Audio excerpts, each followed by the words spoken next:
In section 3.1, we're dealing with exponential growth here. A couple things that we want to be aware of here.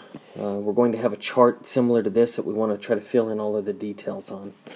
So the first thing is we look at our graph right here.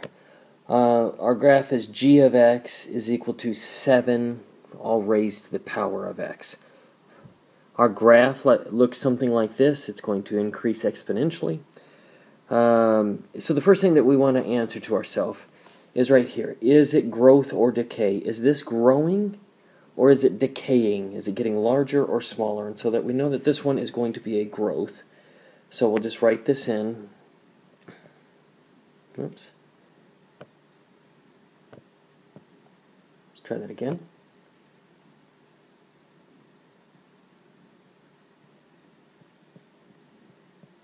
Growth. Okay, and that's just because it's going up. The next thing that we want to identify here is what is the x-intercept. Here's our x-axis. Where does it cross that x-axis? And if we look at this graph here, it appears to get really close to it, but never quite touches it.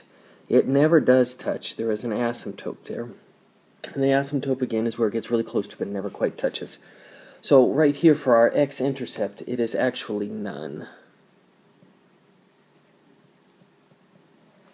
Okay, there are no x-intercepts. The next thing that we want to look at here is the y-intercept. The y-intercept is where it crosses this y-axis. And what's unique about this y-intercept is our x value always equals 0. So when we're looking at these, x equals 0 for all of our y-intercepts. So what I'm going to do here is I'm going to take this equation right here and just plug in 0 for x. Okay, so we've got 7 to the 0 power. Anything raised to the 0 power is 1. So, in this case, our output would be 1. So, for our y-intercept, remember we've got to have it in parentheses, would be 0, 1. Our x value on this one, x would equal 0, so that comes first. Our y value, our output, equals 1. So y equals 1. Now, the horizontal asymptote on this one,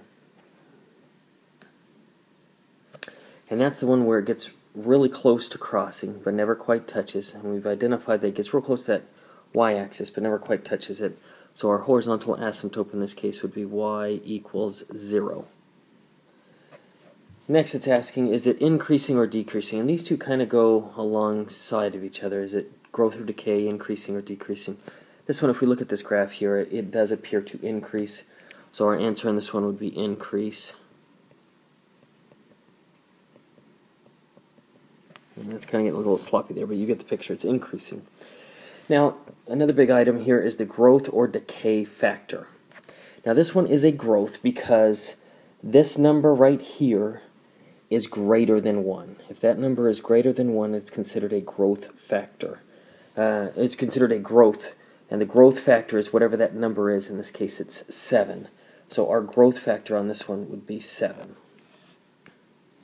Okay, now